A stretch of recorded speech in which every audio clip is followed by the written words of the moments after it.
Well, West Virginia just beat Cincinnati at the Hope Coliseum, or maybe I should say that they accidentally won. I don't know. It seemed like they did everything they possibly could to lose this game in the second half, and we've seen that movie before, but this time they ended up winning it somehow. I got a lot to say about this one, and a lot of what I'm going to say on this episode might sound like they lost the game, but they did win. Accidentally, intentionally, whatever you want to say, Mountaineers come away with a 2-point win against Cincinnati, 62-60, and we're going to have you covered with a full game recap. I got a lot to say. West Virginia wins, and this is episode 124 of Mountaineer Moment. This is the Mountaineer Moment, your source for all things West Virginia football and basketball. From pregame to postgame coverage and breaking news, we've got you covered. Let's go. Mountaineer fans, welcome in to another episode of Mountaineer Moment, episode 124. And what just happened? Mountaineers almost blew that one. I mean, I thought for sure they did. You probably thought for sure they did. Both teams tried to give it away down the stretch. Obviously, West Virginia surrendering a lead. Cincinnati scrapping and clawing their way back, hitting 3 after 3, and then both teams go ice cold down the stretch. West Virginia, down a couple buckets with 2 minutes left, throw up a couple threes, they go in. Honor Huff gets fouled shooting a 3. Trace and Eaglestaff end of the shot clock. Just a terrible, terrible, terrible offensive set with about 1:15 to go, down 2, and he hits a 3 that he'd make 1 out of every 30 times, and it goes in. And West Virginia maintains the lead the rest of the way, win this game 62-60. Again, this is Mountaineer Moment, episode 124. I'm your host, Troy, and we are happy that you are here. Hit that subscribe button for us on whatever platform you're on. YouTube, Apple Podcasts, Spotify, Amazon Music. YouTube, we are creeping up closer and closer to 500 subscribers in this show that's been around for just about 4.5 months.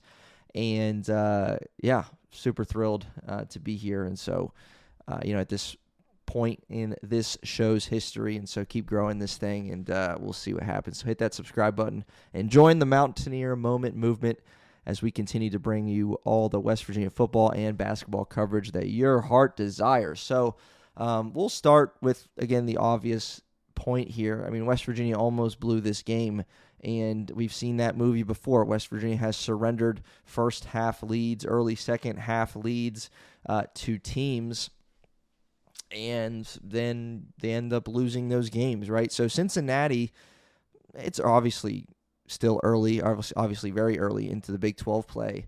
But Cincinnati, you can liken them to some of the teams that West Virginia has seen so far and lost to. The Clemson, Xavier, Wake Forest, Ohio State. Obviously, the loss to Iowa State is in a category all to itself. But Cincinnati's, you can throw them in the mix, I guess you could say, with those other teams that the West Virginia lost to. And West Virginia finally beats a team with a pulse. I've been saying it if you've been here the last few episodes. West Virginia simply has not beaten a team yet with a pulse. And, Cincinnati falls to 8-7, 0-2 in conference play. But they had a second half lead on Houston in their Big 12 opener and lost that one, I think, 67-60. So West Virginia's defense holds, 67-60 and 62-60 for West Virginia. So West Virginia's defense holds Cincinnati to the same amount of points that Houston did, so that's a victory, I guess you could claim.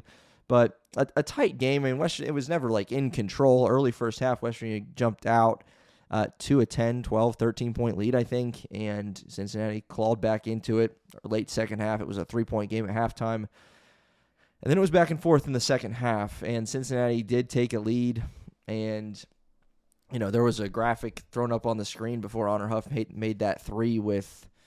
Let me look. It must have been 2 minutes to play or so.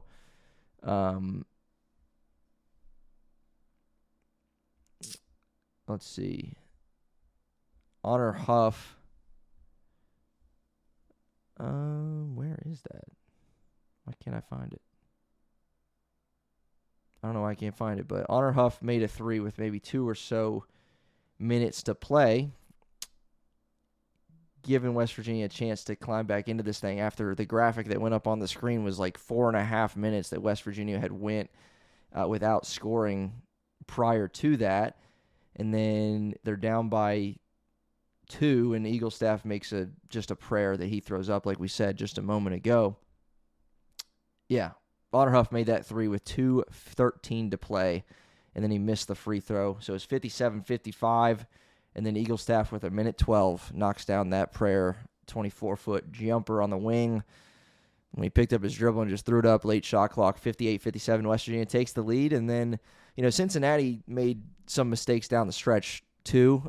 They went on a pretty significant scoring drought themselves at the end. Middle of that second half was dominated by Cincinnati. That was characterized by West Virginia's lack of ability to defend the 3, which we'll talk about.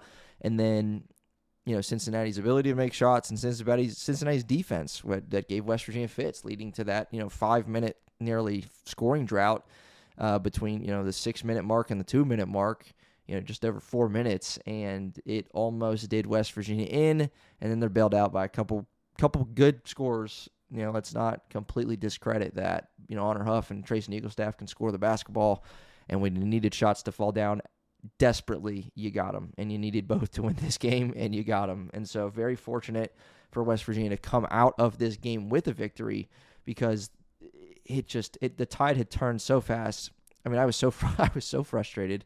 I still am. That was pitiful. That was a pathetic performance to me in that second half. And you go on a 5-minute scoring drought, and then Honor Huff knocks down a 3, and everybody's going nuts on the bench, and Honor Huff's like showboating a little bit, and it's like, what are you even doing? Because you guys nearly collapsed this game and fell to 0-2 in conference play and lost another game against a team that maybe you sort of have a chance against. You should have beat, and you didn't. But West Virginia somehow, some way, they win this game. And,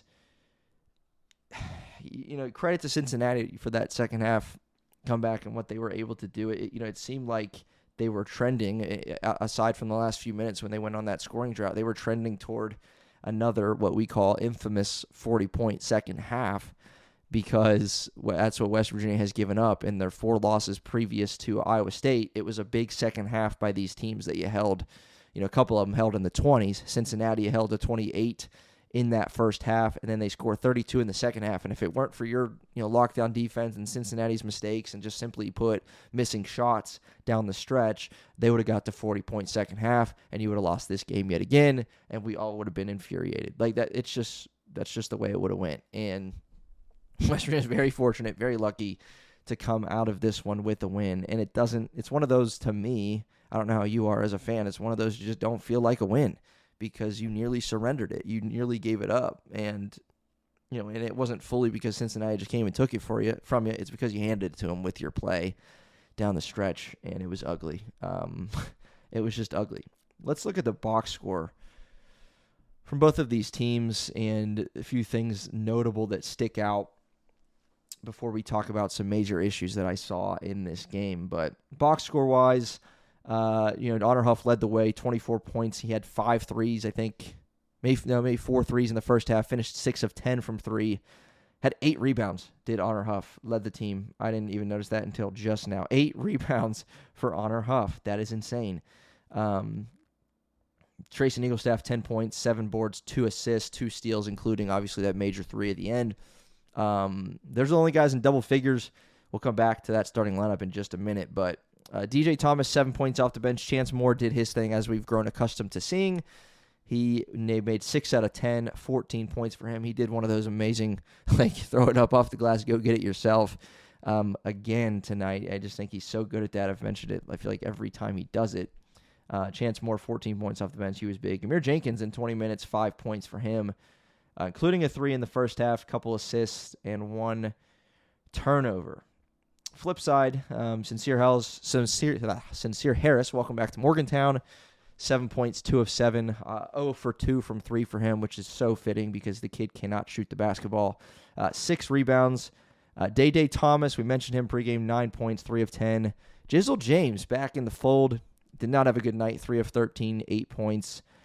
It was really Jalen Celestine, 15 points, 5 of 9 from downtown, both of which were season highs. He's averaging 5 points on the season, and he came into this one and started knocking down some threes. He's gotten a little hotter from 3 over the course of the last couple weeks. Made 2 against Lipscomb, 2 against Houston, and now 15 point, 5 3-point made baskets against West Virginia because they just simply refused to guard him, refused to step up. We'll talk about that later. But he led the way for them. They had 19 assists on 22 made field goals, and that's a trend that we've seen started at the start of Big 12 play against Iowa State. West Virginia, it was similar numbers to that, obviously more field goals made, but Iowa State assisted on nearly every made basket, and we see that here against Cincinnati, which could tell you something about your defense and, again, these catch-and-shoot opportunities that guys are getting beyond the three-point line. I understand we're going fast, but we're going to keep rolling through this game because there are lots to say. 8 turnovers for Cincinnati, which is it's just under average for them. 33 rebounds compared to West Virginia's 37, so they out-rebounded, and West Virginia just 9 assists compared to 19 for Cincinnati. 15 turnovers for the Mountaineers, not good. 10 offensive rebounds for Cincinnati. It seemed like they were getting them early and often, not just second half, but first half too, and that obviously helped them, stay in this one. But, that's a look at the box score. I will say through that, one of the trends that we're noticing and have noticed and have said here on Mountaineer Moment time and time again is West Virginia's offense is Honor Huff and Chance Moore, and that proved to be the case in quite a few different ways tonight. Again, Honor Huff, 14 shot attempts, Chance Moore, 10 shot attempts, and Eagle staff had 8 shot attempts, but, that's it. Those were the guys. And 3 guys in double figures, Eagle staff with 10, Honor Huff 24, Chance Moore 14. So they continue to be the 1-2 punch offensively, and you continue to need more. Not Chance Moore, but you continue to need more in addition to Chance Moore. And you're just not getting it from some of these other guys that we're going to talk about that I find to be a pretty significant issue for this team. The 3-point shooting on both sides, obviously West Virginia knocked them down 11 for 23, 48% from beyond the arc. And then led by Celestine, 12 of 35 for Cincinnati from beyond the arc, 34%. And again, we mentioned post-game or pregame, I think they were the worst in the Big 12 shooting-wise, but they shoot them a lot. And they did all right tonight. 34%, obviously, again, they do shoot them a lot. 12 made out of 35 attempts from downtown. Neither team was good from the line. 4 of 9 for Cincinnati, 7 of 13 for West Virginia in the 62-60 victory over the Bearcats for the Mountaineers. So we'll end with just a couple points here, as you can see if you're watching on YouTube on that little rundown there. So there's major issues that I have with this game, that I have with the second half. Again, first half, you shot the ball really well to start. You cooled off a little bit, let Cincinnati back in it, and that happens. But second half, to let Celestine, a guy that comes off the bench, just get wide open look after wide open look and make 5 of them. I think Cincinnati made 8, or I think it might have been 9, considering they made one late. They made 9 threes in the second half. And that's not the first time that's happened for West Virginia, right? We remember the game against Xavier. Obviously, we know what Iowa State did in the Big 12 opener, and it's expected when it's Iowa State. Cincinnati doesn't shoot the ball well, and you made them shoot the ball really well. And so I don't think it's a fluke. I think this team struggles to defend the 3, and that hurts you. And then on the flip side for West Virginia and their 3-point shooting, obviously Jasper Floyd, 6 of 10, and then Trayson Eaglestaff, 2 of 5. But aside from that, not a lot going game in, game out. And 3-point shooting and defense in particular, I think, is an issue for this team. You're allowing, Momcilovic for Iowa State, again, kind of in a way to be expected, but he made 8 threes, right? Was it 8 threes? 8 of 10? Yeah, I think he was 8 of 10. And then this guy who's averaging 5 points, Celestine for Cincinnati, 5 of 9 from 3, and helped them almost win this game that West Virginia tried to hand away on a silver platter. But Cincinnati had their fair share of issues down the stretch too, in a scoring drought and miscues and missed opportunities. There was 2.5 minutes left or so, and Chance Moore, I think, threw up a shot, maybe 3 minutes, 3.5. I think it was Moore that shot it, or maybe it was a turnover. I don't know, but Cincinnati rushed down toward the other. I don't think it was Chance Moore. They rushed down after a rebound or a turnover and tried to score in transition, and Chance Moore's the one that intercepted it to give Mountaineers the ball back. So at the very least, even if Cincinnati just dribbles out the clock there, I think they're probably up 5. They dribble out the clock, it's down to 2.5 minutes to play or whatever the case, right? And that was costly. Some questionable shot selection for Cincinnati down the stretch late that obviously we as Mountaineer fans are thankful for, but they shot themselves in the foot too, just a little bit more, obviously, than West Virginia did in the 2-point victory for West Virginia.